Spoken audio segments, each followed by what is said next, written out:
Te doy la bienvenida a este que es el último episodio de Gente que hace cine en 2023. Un episodio distinto, un episodio en el que vamos a estar vos y yo. Vos con tus audífonos y yo con este micrófono haciendo una revisión de lo que pasó en el año. Y quiero pedirte antes de iniciar un par de cositas. Primero que te quedes hasta el final del episodio, porque no solamente vamos a hacer un resumen de lo que probablemente ya escuchaste en muchos episodios, o dirás, bueno, ¿para qué me quedo yo escuchando esta vaina si igual puedo ir a cada uno? Se trata más bien que repasemos algunas de las frases como icónicas que nuestra gente que hace cine dijo en las grabaciones y en las entrevistas y en las conversaciones. Para mí también ha sido súper chévere recordar todos los episodios y extractar para vos frases claves, de esas frases que uno casi que quisiera tatuarse o imprimir en una camiseta.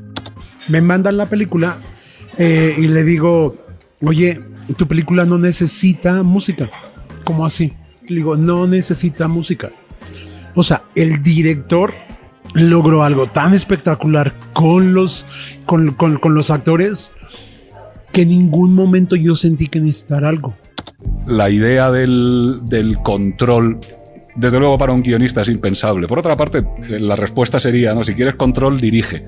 Esto no se hace solo. O sea, uno no puede avanzar en este trabajo llegando solo ni moviéndose solo. O sea, si nos movemos juntos, nos movemos más rápido. Como comentábamos ahora, como te decía, también hacer todo esto fue como diseñar un milagro. Realmente era un momento muy difícil. Me voy a hacer camisetas con tus frases. Están muy buenas. Vos escuchás una de esas frases y dices, uy, yo no había escuchado este episodio, qué interesante, no conocí a esta persona, voy a darle clic. Me voy a escuchar ese episodio que me está faltando de Gente que hace cine. Así que por favor quédate, porque creo que va a haber conclusiones interesantes que van a demarcar un poquito lo que va a ser nuestro proyecto en 2024, en el cual pues me encantaría que pudieras participar con tus comentarios, con tus aportes, con tus sugerencias. Y otra cosa que quiero pedirte es que recibas un mensaje de agradecimiento, porque por personas como vos es que existimos. Este año fue muy especial, no hicimos una gran celebración, pero la celebración fue producir mucho y trabajar mucho. Cumplimos 5 años del podcast que nace, si escuchaste por allá el primer episodio del BAM, ahí yo cuento un poquito la historia de origen de Gente que hace cine, y es que por allá en julio de 2018 estaba yo con Camila Guerrero, que es una gran amiga de hace muchos años, pensando en qué proyecto nos inventábamos, y ese día, después de una charla en la que vimos, si no estoy mal, a Cristina Gallego con otra directora española hablando del papel de la mujer en el cine en 2018, ahí en el Gimnasio Moderno, salí yo, fuimos a almorzar y con Camila empezamos como a pensar, oye, tengo un proyecto de podcast, y creo que ese mismo día sale el nombre, Gente que hace cine, porque no queríamos un podcast donde particularmente yo como profe empezar a hablar de lo que sé de cine o hacer crítica o promoción de películas. Lo que queríamos era crear un proyecto pedagógico, un proyecto en el que el primero que aprendiera fuera yo conversando, y luego vos que estás escuchando ahí al otro lado, también mis estudiantes. Yo era profesor de cine en colegios y me exigía muchísimo ese trabajo, y creo que la manera que encontramos para que yo pudiera aprender más de oficios específicos y que mis estudiantes pudieran aprender aún más de esas conversaciones que yo les podía llevar ahí a sus audífonos, pues fue la gran motivación para hacer este podcast. 5 años han pasado, seguimos haciéndolo y creo que hemos crecido mucho. Entonces, de nuevo, muchas gracias a vos por estar ahí, por seguir ahí después de estos minutos conectado o conectada con tus audífonos, porque sin vos no existiríamos.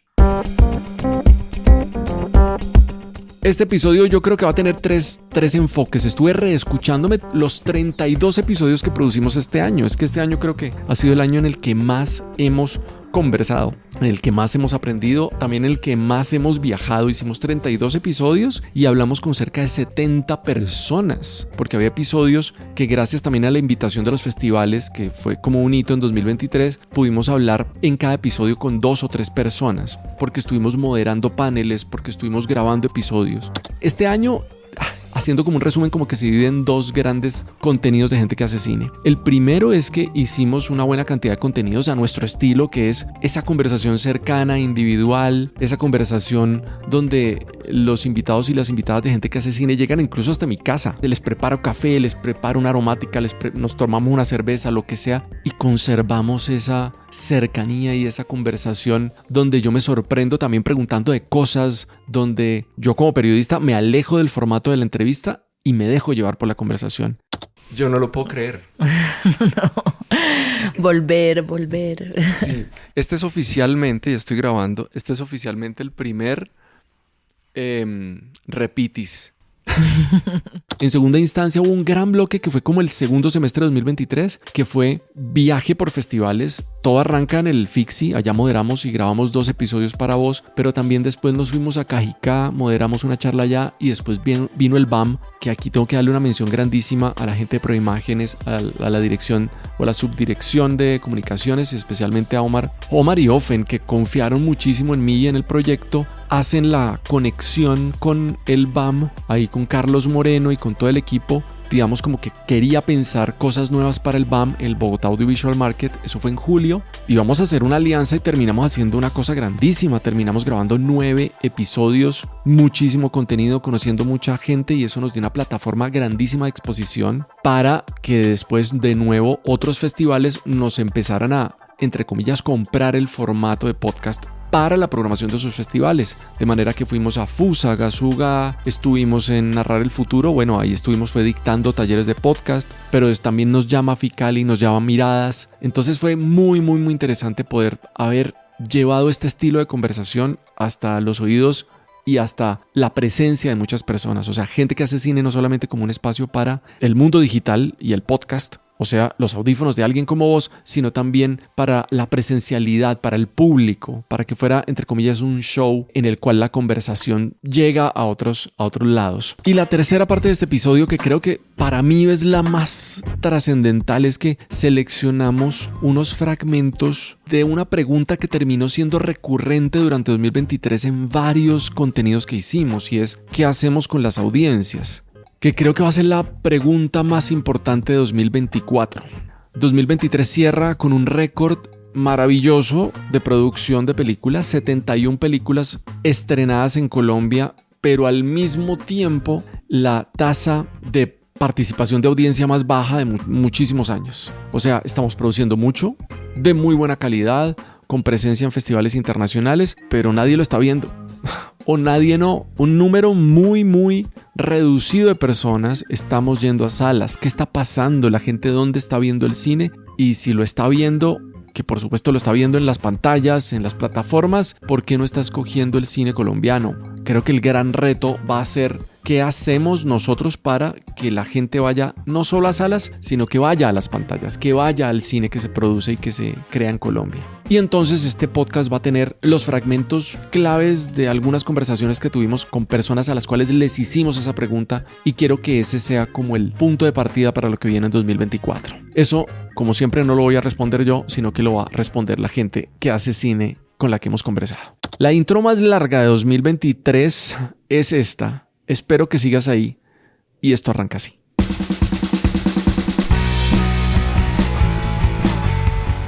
Yo nunca me imaginé que en la parte de la barricada iba Tren al Sur. Tren al Sur solo iba en el bar, en cuando el bar, ellos en el lo baile cantan y lo sacan. Y de repente... Y él lo vuelve a poner ahí. Él lo vuelve a poner ahí, y me acuerdo mucho ese momento que a mí se me salieron las lágrimas, y cuando me di a Gus también estaba súper conmovido. Y fue como, yo nunca me imaginé eso. Y Sebas, un poco la teoría de Sebas era como, si no se las dejaron cantar en el bar, ellos van a cantarla en su imaginación. O sea, esto lo van a seguir sintiendo. Entonces editó esa escena de una manera que yo no la esperaba, y intentamos muchas veces montarla de otra manera solo como por ensayar, y siempre volvimos a eso. Y eso es Sebastián, realmente. Y Gus luego trae todas estas cosas como tan orgánicas, como tan sencillas, y tú no te imaginas cómo era de bello. El estudio de Sebastián tiene 2 pisos, entonces yo iba al uno y iba al otro, y nos juntábamos en la tarde-noche a mirar las secuencias que armó y el respeto de ellos. Yo nunca he visto 2 hombres tan inteligentes respetarse tanto el trabajo y admirarse tanto y trabajar también en equipo. Me parece admirable. Volvería a trabajar con ellos hasta el fin de los días. La voz de la inconfundible Laura Mora, y la traigo acá en este capítulo resumen por 2 razones. Primero, porque durante este año nos preguntamos muchísimo sobre el contenido de video. La gran mayoría de los podcasts se convirtieron en video podcast, en entrevistas con imagen y con una logística de cámaras que sobrepasaba el audio. Cuando me encuentro con Laura Mora por allá en la Feria del Libro, nos cruzamos miradas y decimos, como que volvamos a conversar, chévere. Y ella me dice, hagámosle en audio. Y yo dije, bueno, de una. Ya estaba haciendo varios episodios en video y este episodio cobra una importancia bacanísima para el formato que estamos apostando y por el cual creemos muchísimo, que es el audio, la compañía de cualquier actividad que estás haciendo ahí mientras estás escuchándonos conversar y aprender de cine con esa conversación. Este es el episodio más largo que hemos hecho en Gente que hace cine, 2 horas. Y cuando fuimos al Spotify Wrapped, terminó siendo el episodio más escuchado. Así que me dio una voz de aliento y un espaldarazo bacanísimo a que si bien van a haber episodios de video, en nuestra oficina montamos un estudio que va a ser el estudio, entre otras cosas, de Gente que hace cine, pero si vienen episodios cercanos, íntimos, como este que logramos con Laura, pues el audio siempre va a ser la elección. Y segundo, como escuchaste ya en este fragmento, Laura durante gran parte del episodio se dedica a darle un homenaje grandísimo y a valorar y a visibilizar a la gran mayoría de los cargos que trabajaron en su reciente película Los Reyes del Mundo, ganadora en San Sebastián. Así que te dejo esa invitación. Quería recordar este episodio porque para mí significó muchísimo. Aquí entre nos debo decirte que lo grabamos en 2 momentos. Parece una gran conversación de 2 horas y resulta que primero estuvo en la casa conversando y después dijimos, creo que nos faltaron estos temitas y nos volvimos a reunir. Y ya después la magia de la edición hace que sea una conversación fluida y continua y que tú la sientas como una sola. Algunos secreticos ahí de Gente que hace cine y que sea esta la oportunidad para que si Laura está escuchando esto, decirle una vez más gracias y que, como arrancó ese episodio, nos volvamos a encontrar. Vienen fragmentos de episodios individuales con Diego Cañizal, guionista español, con Herminio Gutiérrez de México, supervisor musical, y con Peli de la Semana, crítico de cine desde México.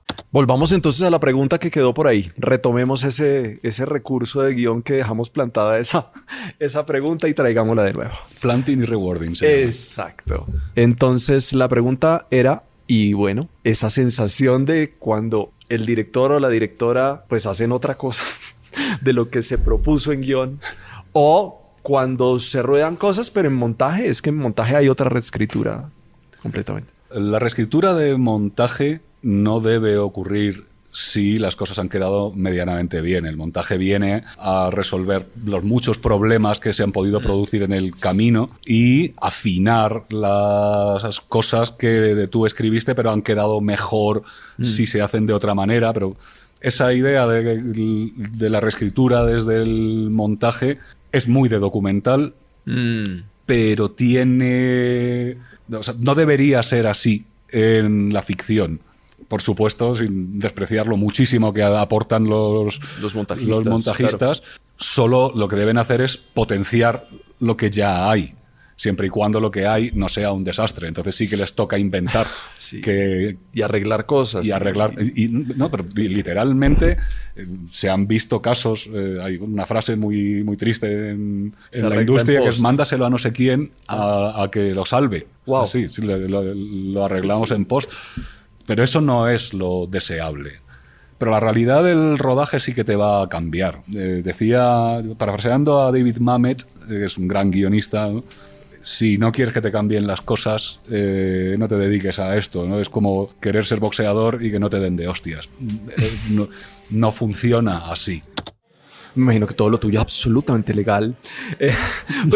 ¿O no? Sí, uno descargaba. Y recuerdo haber descargado la banda sonora de Amores Perros. ¡Wow! Vente conmigo. He visto a tu perro que tanto quieres, no te importa tanto. De manera ilegal. Pero y después pagaste las regalías, ¿verdad? Ok, claro, muy bien. Sí. Y la visité. Y entonces estoy como sentado al frente de la persona que hizo esa playlist de alguna manera o esa selección. No, digamos que estás con alguien que en ese momento su gran examen profesional para la industria para entrar a la industria del cine, estamos hablando de 1999, fue afrontar toda la parte legal de toda la música para que estuviera de una manera legal sincronizada en la película. Y En ese momento no existía en ese momento no existían ni siquiera modelos de contratos. ni el supervisor musical como concepto en México y probablemente en Latinoamérica. No, es correcto. O sea, en ese momento para mí había sido como la productora general de esa productora, valga la redundancia, Mónica Lozano, me dijo, qué bueno que sepas de música. Todos conocemos de música y todos escuchamos música, pero necesito que también entiendas toda la parte legal y todo lo que implica la parte legal. Y entonces me propuso un trato de, te vamos a pagar un curso Derecho de particular autor. de derechos de autor con el tipo que había participado en la elaboración de la Ley de Derechos de Autor de México. Un poco la cosa con la crítica es que es tremendamente injusta. Digamos, el trabajo. ¿Cuánto quieres que sea un crew pequeño de una película? 30 personas, 40 personas. El trabajo de un año de 40 personas o más. No sé, hay películas que lo tardan más en editar, yo qué sé. Pero el trabajo de 40 personas, de meses, de estar pensando, reflexionando, reescribiendo, haciendo, pensando cómo podemos hacer este proceso de las vacas y lo prostético y tal, se juzga en hora y media, en 2 horas. Y sales ya de ahí y estás, ¿qué me pareció? O sea, es realmente muy injusto. Ahora, bueno, ese es el juego también, ¿no? Digamos, es apostarle el trabajo de meses, el trabajo de años, la gente que escribe los guiones, que está años mordisqueando una idea. Al final, el juego del asunto es cruel porque pues la gente lo juzga en 2 horas, ¿no? Total. Y no te fijas, evidentemente, porque esta escena que tú me describes ahora, de las vacas y los prostéticos, a lo mejor dura 15 segundos, ¿no? Y la gente pues dice, mira las vacas y ya vuelve la historia y sigue adelante, ¿no? Entonces sí es como muy injusto eso. Yo estoy consciente de ello y trato de no ser, sobre todo de no ser sádico, ¿no? Porque también un poco algo que es muy común, al menos en la crítica mexicana, es no sé qué, la mierda, ¿no? No sé qué es nefasta, la peor película, no sé qué. Y claro, todo esto se genera para dar clics, ¿no? O sea, el clickbait. Sí. Entonces, la peor película mexicana de la historia. Entonces la gente dice, Dios mío, pues ¿cuál es? Vamos a aplicarle, ¿no? En este 2023 tuvimos la oportunidad, como ya escuchaste, de hablar con gente de otros países. De los 70 75 personas que llegaron a nuestro podcast a contar sus historias, alrededor de 15 personas provienen de otros países y esperamos que en 2024 podamos tener más voces internacionales, más voces por fuera de Colombia con las que también podamos dialogar y aprender. Pero regresando a lo local, tuvimos la oportunidad este año de explorar oficios diferentes. Muestra de ello la conversación que tuvimos con Mateo Stivelberg. Ha tenido una gran carrera en la televisión y últimamente en las series. Hizo parte del equipo de dirección de Los Bee Gees y de la exitosísima La Primera Vez en Netflix. Así que exploramos este camino de la dirección para series y para miniseries que tiene sus diferencias con la dirección de largometrajes y cortometrajes, por supuesto. También nos encontramos en 2023 con Adriana Ángel, que es directora de postproducción de 235 Digital, una empresa por la que han pasado muchísimas películas y también series, ficción, documental, cortometraje, y estos son un par de fragmentos para que si no has ido a esos episodios te antojes. Con lo que está pasando ahora, la película da un vuelco, es decir, no es seguro que yo me vaya a morir. Pero si no me muero, es un la documental, película tiene que cambiar. yo siento que acá nos marcó un montón Sí. por muchas razones, porque fue un aprendizaje tremendo en términos del trabajo de material de archivo. Es como... ¿Cómo trabajar en post esa cantidad de material que había, además de diversas fuentes? Diversas fuentes, diversos frame rates, diversos Tamaños. aspectos, tamaños, pero también como la exigencia de Luis con cada cosa que él quería en esa peli. Es una peli de 3 horas y media. ¿Acá llegó de 3 horas y media? ¿Llegó ya con corte final? Sí. Ok, menos mal. Porque estaba como en 4 horas y media, ¿no? Creo que sí. Sí. Pero una peli de 3 horas y media que a mí me parece que, no sé, nosotros después internamente decíamos, o sea, aguanta las 3 horas y media. O sea, realmente... sin que uno diga, uff, ¿qué es esto? Yo creo que los últimos 15 minutos, como uno siempre entra a dárselas de crítico de cine, entonces uno dice... Yo le quitaría sí. 15 minutos a la película. Pero a mí siempre, porque pues la vimos muchas veces, a mí siempre como que en los últimos 15 minutos era donde yo empezaba ya a pensar en otras cosas. Pero bueno, nos dejó un aprendizaje tremendo en términos de flujo de trabajo con material de archivo de muchas fuentes. El trabajo con Luis, pues... ¿Él estaba acá? Él estuvo acá, revisó el color, revisó la peli 10,000 veces, nos exigió 10,000 cosas, nos cambió cosas, quitó, puso. Detallista impresionante. Sí, impresionante. Pero fue un trabajo, pero además fue una maravilla poder trabajar con él, ¿no? Eso estuvo buenísimo. Esto es mi opinión, por supuesto, total. Me pueden caer y yo entiendo y todo, pero creo que hay un problema grande en los pensums de las escuelas de cine desde hace un tiempo para los directores, y es que los preparan técnicamente muy bien, pero la parte de dirección actoral es absolutamente nula. Yo vengo antes que cualquier cosa, yo pues, fui actor. Uh-huh. Sé lo que es pararme en un escenario. Familia de actores. Pero digamos, sobre todo, y sobre todo, de cómo se le tiene que hablar a un actor. Porque no es, las direcciones no son para de acá, recuerda esto o dame una pero más feliz. O sea, ese tipo de cosas tan ambiguas lo único que hacen es confundir a los actores. Eso ya me pongo en cuestiones más técnicas, pero digamos, uno con los actores trabaja con lo que ellos trabajan, que son con acciones y con verbos. Los actores los personajes hacen algo. Entonces, ya sea mientras te da una acción física o si estamos tú y yo hablando, tú si me estás diciendo algo que no me gusta, no es que estás bravo, es que me estás juzgando. Entonces, un actor trabaja con juzgar más fácil que con estar bravo, ¿me entiendes? Y hay un montón de otras cosas más que son como muy claves a la hora de dirección actoral, ¿cierto? Y tiene que ver con tener mucho cuidado a la hora de las palabras no, y eso está mal, sino que en realidad lo que uno hace es, uno con el actor trabaja lo que se llama abanico de posibilidades. No hay una sola forma de hacer las escenas, no hay una sola lectura sobre las escenas, hay varias. Entonces, miremos 3 o 4 posibles y sobre esas trabajamos. Entonces tú ya desechas las que definitivamente no y es un acuerdo mutuo. Y ya entre los dos vamos empezando a desechar una que otra, empiezas tú a decir, mira, la verdad entre estas 3 me parece que es más por este lado, por tal y tal y tal motivo. Y ya de alguna manera el trabajo con el actor, ya él tiene las herramientas para estar parado. Pero si él trabaja con choices, ¿me entiendes? Claro. Va a ser mucho mejor que si es como una sola cosa, a no ser de que ya necesites algo muy puntual como necesito acá, por una cuestión puntual que mires en este punto esta marca. Y esas ya son precisiones técnicas que cualquier producción audiovisual la tiene. Sí. Esto de resumir el año es bien complicado porque nos tocaría como hacer un episodio infinito. Por supuesto, se nos quedan muchas voces de esos episodios individuales que no estamos reseñando acá. Te invito a que pases por la conversación que tuvimos con Juliet Restrepo, con Iván Sierra, con Diana Bustamante, por supuesto, o con Jerónimo Rivera. Ahí están en tu Spotify o en nuestra página web gentequehacecine.com o donde escuches podcast. Pasemos al segundo bloque.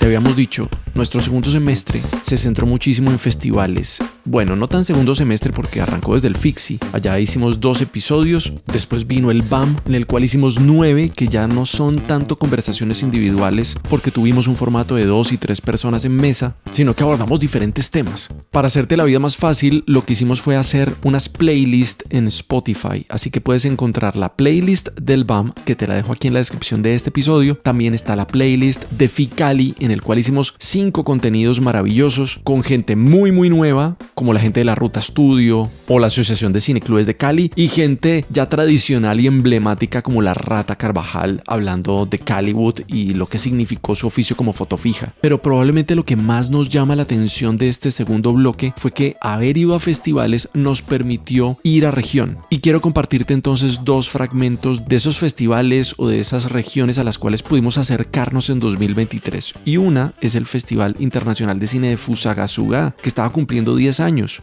Fuimos hasta Fusa y nos dimos cuenta de un movimiento cinematográfico gigante, dentro del cual nos llamó muchísimo la atención el movimiento de directoras, fotógrafas y actrices en Fusagasugá. Por otro lado, esta ronda por regiones nos llevó también a Pereira. Bueno, hicimos el episodio remoto, nos debemos una visita a Pereira, porque nuestros amigos de la Falla Destino Fílmico, Cleme y Kini, en representación de ese colectivo que está investigando el escenario cinematográfico en Pereira y en el eje cafetero, y que tiene como gran sueño poder organizar una comisión fílmica y una gran oferta de locaciones para services, para películas, para cortometrajes en el eje cafetero.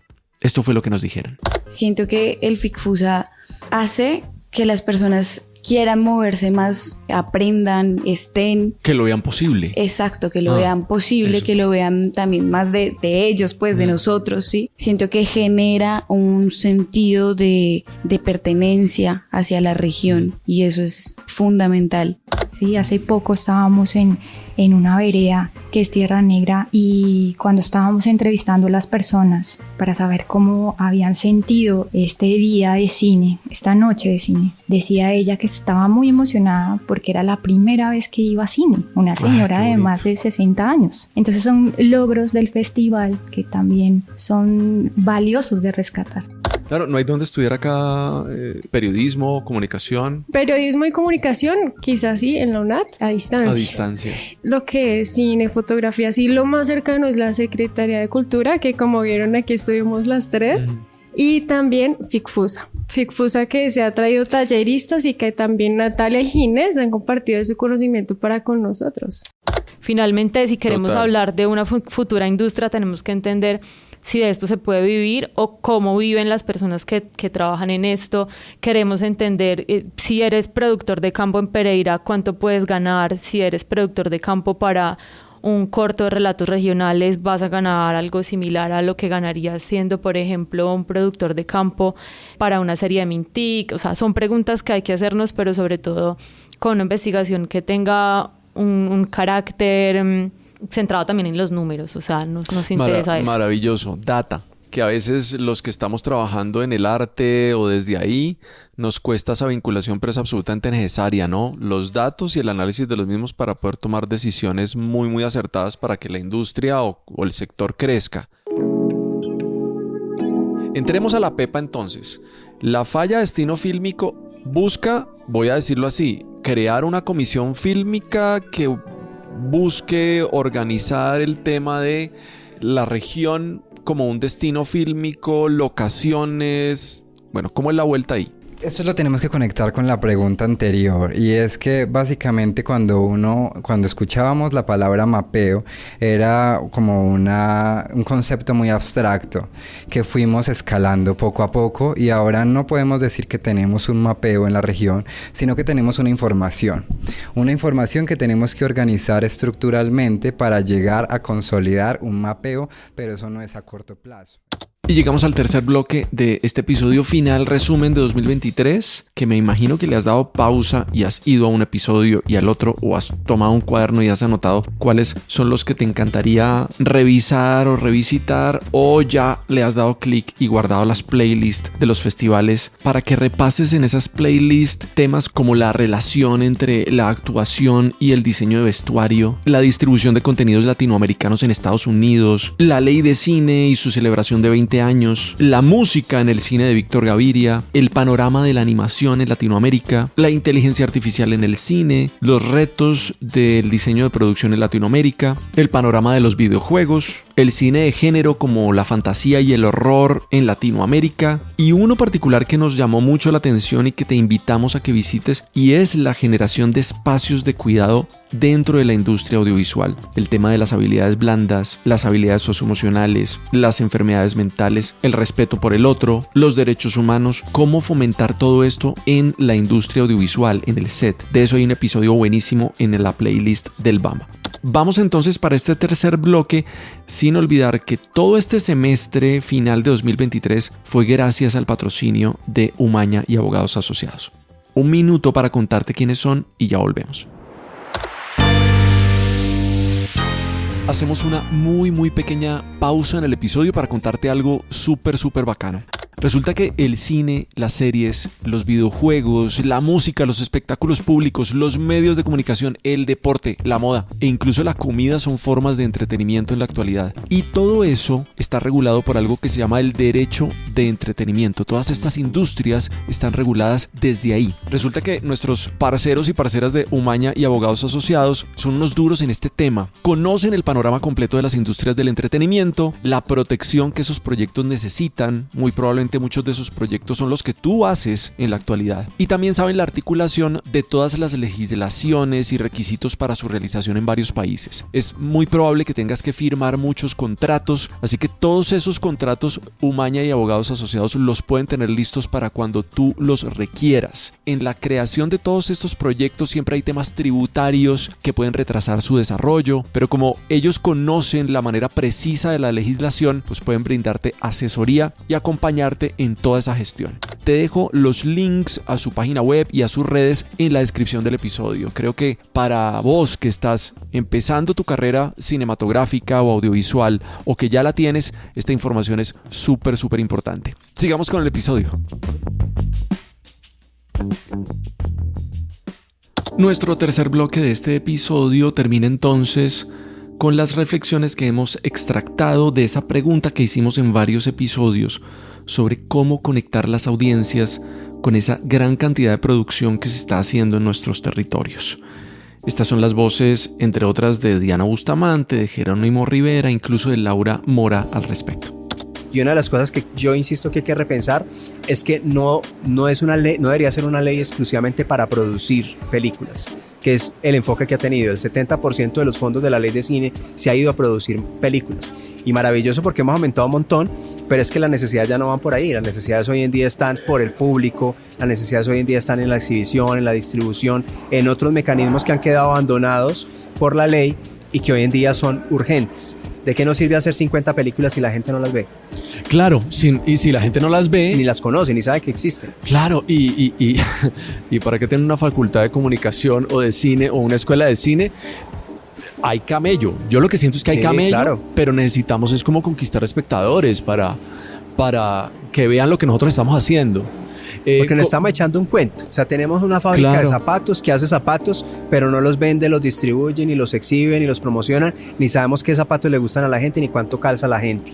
Necesitamos empezar a tener todos esos datos y por eso yo pensaría en barajar de nuevo los elementos de la ley y empezar a equilibrar un poquito más para que realmente podamos avanzar a una industria. Porque sin público no hay industria. No hay Exactamente. manera. Yo creo, y lo empecé a vivir en la pandemia y en la pospandemia, es este barrio donde estamos, que es La Soledad, está lleno de teatros. Si vos vas esta semana a ver cualquier obra en este barrio, está sold out. Eso no le cabe un arroz parado a ninguna obra de teatro, buena, mala, regular, clown, drama, lo que sea, está repleto.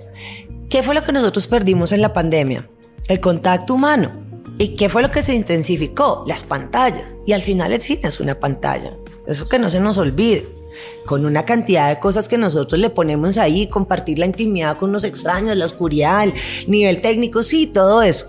Pero en este momento la realidad que nos impele es el encuentro humano. Cuando la gente va a la maldita vanidad a ver una obra, llega antes... Yo voy sola y me encuentro con Sada o contigo, ¿qué más? Nos tomamos algo antes, salimos de la obra así con el pelo parado y nos quedamos ahí, se juntan otros 5 y tenemos un encuentro humano. ¿Cuántos conciertos hubo el año pasado en Colombia? De todos los olores, colores y sabores, de millonarios y de pobres y de todos. Todo estaba lleno. ¿Por qué el cine no está lleno? Porque nosotros necesitamos generar allí un encuentro humano. ¿Y dónde está eso en el cine? En los festivales de cine. En los festivales de cine que se hacen bien. En los festivales de cine que entienden que los festivales de cine no son eventos sociales para que unas señoras y unos señores se tomen fotos vacías y sin sentido, sino un encuentro de un medio ambiente audiovisual que incluye espectadores, por supuesto, autoras y autores, críticos, prensa, y ese medio ambiente circula y genera estas sinergias y la gente va a un festival y paga una acreditación para que cuando se termine la película alguien le diga algo, para que por la mañana pueda ir a una conferencia que tenga algo de sentido y que no sea una basura de 120 espacios de mierda, de no están diciendo absolutamente nada, que no guardan ninguna coherencia ni línea editorial. Entonces los festivales de cine son, acá sí esto por favor en negrilla y en mayúscula, son el futuro son las reservas naturales del cine. Y eso lo decía un amigo, se llama Tomás Corredor, un director con el que trabajo, y es como, el Parque Nacional Natural donde los animales corren libres y como son, eso es un festival de cine. Claro, también puedes tener un zoológico, que es una plataforma, ¿no? Donde el león está ahí como, sí, hola, soy un león.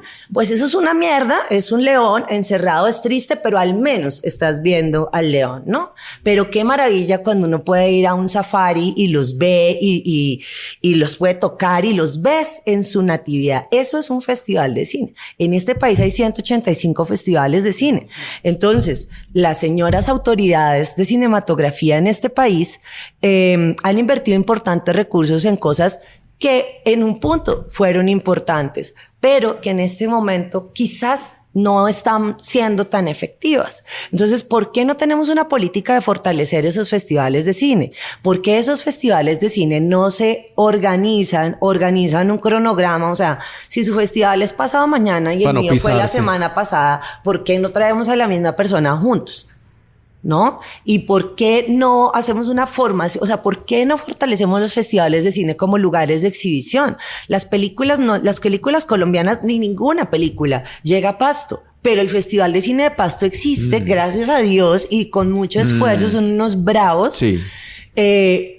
Pues fortalezcamos esos espacios y así mis películas han llegado a Pasto, a Tunja, a Florencia, a San Andrés, gracias a los festivales de cine. O sea, los festivales de cine están ejerciendo una presencia territorial que el Estado no ha hecho. Estamos en un momento de la historia muy particular, muy superfluo también. Yo creo que hay que apelar a lo contrario y en eso uno obviamente tiene que asumir el riesgo de hacerse al margen. Yo creo que tenemos que apelar por hacer películas que le exijan al espectador, que lo confronten, que lo pongan a pensar, que lo pongan activo, porque a mí me preocupa qué estará pasando con nuestros cerebros en la actualidad, porque estamos bombardeados de contenido que además me parece una palabra miedosa, todo el tiempo, que es corto, que es superficial, que es artificial. Entonces creo que el cine tiene que proponer todo lo contrario. En ese sentido creo que el cine tiene que volver al lugar como de misticismo que le pertenece y eso incluye la sala de cine también. O sea, hay muy pocos lugares donde sacar el celular es mal visto y eso es la sala de cine y hay muy pocos lugares donde se nos pide tener la atención centrada en una sola cosa, que es un ejercicio de observación y contemplación tan importante y tan bello para la vida. Entonces yo creo que tenemos que seguir por ese camino para hacerle un poquito de contrapeso a esta historia que nos tocó y que además ahora estamos en tiempos de discusión de la inteligencia artificial que es pavorosa. Entonces creo que hay que seguir resistiendo desde celebrar la autenticidad de la mirada, celebrar la complejidad en la mirada, saber que hay muchos cines posibles, que hay muchas formas de producir pero que sí creo que al mundo de hoy le hace falta esas horas de atención y contemplación y observación que exige el cine, pues para tener una ciudadanía un poquito más sensible y un poquito más compleja y que deje de ver el mundo en blancos y negros, que entienda la complejidad de los matices. Y a mí me encantaría, lo hablo mucho con Dani Abad, me encantaría que fuera obligatorio las clases de cine en el colegio. Sería tan fácil, una clase de cine no es una cosa, ¿cierto?, como salida y el debate que daría y las posibilidades de entender el mundo. Yo ahora vengo de hacer la gira con la película por varios países que se estrenó en Europa y me tocó ir a presentar la película muchas veces con públicos de colegios Y me pareció alucinante en Pueblos en la mitad de la nada estar viendo este otro mundo, estos otros chicos y de repente salir con el cerebro estallado sobre la complejidad del mundo. Y pues me encantaría que lo pudiéramos hacer acá, deberías volver. Vamos a ver que lo haga. Sí va a haber una modificación. Y hace rato hemos venido pensando y dando vueltas. Y sí hay unas ideas. Yo creo que hay varias ideas como para contar. Más o menos. ¿Qué se puedan contar? Cosas que se pueden contar. Por ejemplo, somos la tercera mayor industria audiovisual de América Latina. ¿Ya no la cuarta? Estamos entre las 4.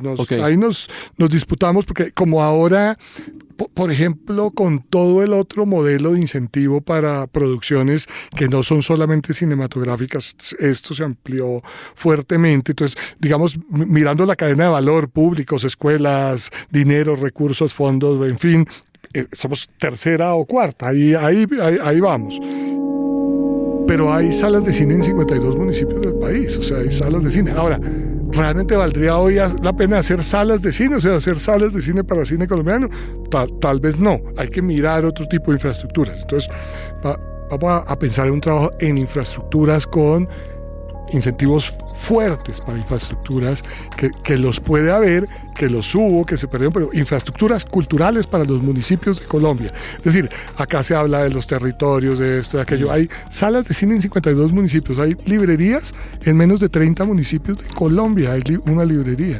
Hay librerías. Entonces, trabajar en infraestructuras culturales, multimodales, que tengan espacios para la exhibición. En espacios donde haya de todo. Ahí, importantísimo el tema de la renovación urbana. Exactamente. De los centros históricos, del patrimonio cultural material, porque es que entonces si uno logra generar un incentivo para que se construya en el marco de renovación urbana y además perderle el miedo a los distintos usos, o sea, perderle el miedo a que haya un uso comercial, un uso de salud y un uso cultural también. Claro, el diálogo entre renovación urbana e infraestructuras, equipamientos culturales. Entonces, eso va a ser un tema que va a ayudar mucho a los espacios de exhibición, de divulgación, que no los hay, realmente no los hay. Otro asunto es, ahora sí, la caída de la industria en el mundo sí va a tocar a Colombia fuertemente. O sea, hubo una especie de boom, se gastaron muchos recursos haciendo grandes producciones y la verdad es que sí hay una cierta crisis que va a impactar al FDC. Entonces, vamos a trabajar para que... Esto es muy chévere porque es como que vamos a darle la vuelta a todo esto y entonces... De las producciones internacionales que vienen, que se hacen con incentivos nacionales, hay una parte que se queda para financiar el sistema, que es un 5% de lo que reciben en el incentivo. Pues vamos a hacer que parte de eso ayude a financiar el FDC. El fondo. El Fondo para el Desarrollo Cinematográfico, es decir, para producir películas colombianas, pero para todos los procesos relacionados con la cinematografía, que son el público, la formación. O sea, que el fondo no solamente reciba la cuota, sino que empiece a recibir ingresos por otro lado. Por otro lado, de las películas extranjeras, básicamente, que vienen a Colombia. Por otro lado, el problema del público, que no es solo el público, es el acceso ciudadano a los contenidos culturales. Es un país con 42% de índice de pobreza, pues tiene un problema de acceso a la cultura, una brecha de acceso muy grande.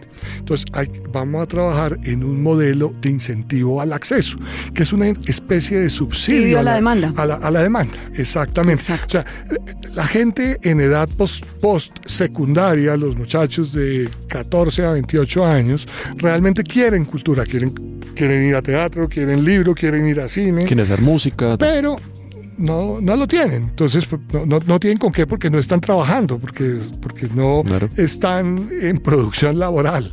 Entonces, pues hay que hacer, se ha hecho mucho por la oferta, en efecto, por la producción, por la realización. Se han hecho varias cosas, pero hay que trabajar ahora por el acceso, por ese subsidio exactamente a la demanda a ciertos segmentos de población. Entonces, va a haber... ¿Y algo con plataformas? Porque esos números de plataforma no llegan al fondo. Plataformas es algo que empezamos a mover desde hace casi 2 años, en un momento, en el momento de la pandemia, quizás antes ya estábamos hablando, en el momento de pandemia hubo una iniciativa incluso. Es más, en el plan de desarrollo pasado quedó como un germen de tocar a las plataformas. En lo personal, a mí me parece importante estar viendo, como estar siendo ese termómetro de estar bien. Si trabajamos con públicos es importante saber qué están pensando. Justamente con Santi veníamos hablando como de lo chévere que es pensar cómo se piensan las películas que de pronto para nosotros no tienen nada. O sea, como películas industriales y demás, pero que en cierta manera sí están afectando a grandes públicos. Y si dejamos como de lado eso, yo creo que es sesgar nuestro trabajo a algo muy chiquito. O sea, como los que van a ver las películas que a nosotros nos gustan o programamos, pues va a ser muy poca gente. Entonces yo creo que hay que tener un pie en todos lados al mismo tiempo e intentar mediar. Yo creo que el mayor trabajo de programación ha sido como mi propia familia y como en mi casa, como poder de pronto conectar intereses, sean políticos, y de pronto sé que este interés político hay y esta película de pronto que sea un poquito genere compromiso al verla. Pero yo sé que si mi papá, mi mamá tienen un interés sobre el tema, de pronto haya un esfuerzo. Y ya después de ver esa película, pues habrá oportunidades para ver otras. Y creo que el ejercicio principal como de programar, para mí empieza como desde lo que podemos afectar como a nuestro alrededor. Y como crear esas conexiones con nuestras familias y nuestros amigos. Y después ya vendrán como los eventos grandes y los grandes públicos. Pero en primer lugar, pues yo siento que uno también piensa las películas a lo cercano. O sea, como en primero que me afecten a mí y en segundo que le puedan afectar o hacer algo dentro de alguien que está muy cerca y que la pueda entender. Entonces creo que ahí es bonito porque su primer público creo que es el que tiene al lado. El que tiene al lado. Voces que sonaron en este último segmento, la de Gonzalo Castellanos, una de las fichas claves en la construcción de la ley de cine y que en el episodio 168 nos da pistas de las posibles reformas de la ley para favorecer el aumento de las audiencias precisamente. Ojalá que estas ideas vean la luz en 2024 o en tiempos no muy lejanos. También escuchamos a Sebastián Ramírez, director del Festival de Cine Universitario Eureka, que también nos ofrece desde su juventud algunos caminos para la búsqueda de audiencias. Seguiremos haciendo esta pregunta en 2024, que ojalá pase de una pregunta a muchas acciones que todos los actores del sector empecemos a hacer desde el lugar que nos corresponde.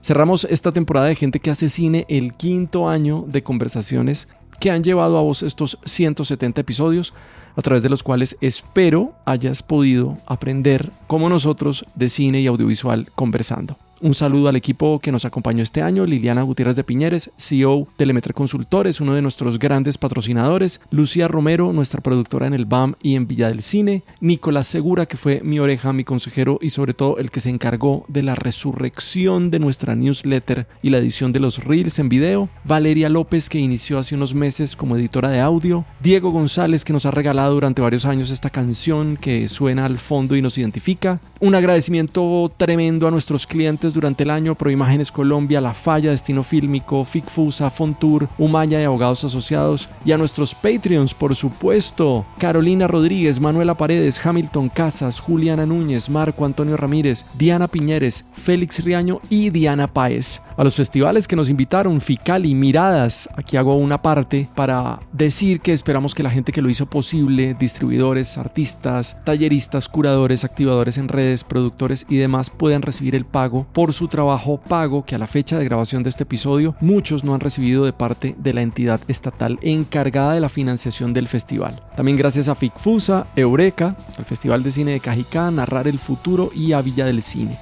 Esperamos entonces en 2024 ir a estos y a muchos más festivales, ojalá internacionales también, ¿por qué no? Finalmente, a vos que sigues ahí hasta este momento, te mando un abrazo, que cierres tu año de la mejor manera y que la salud, el amor y la paz estén con vos y las personas que te rodean. Yo soy Mauro. ¿Qué tal si nos seguimos escuchando? Chao, chao.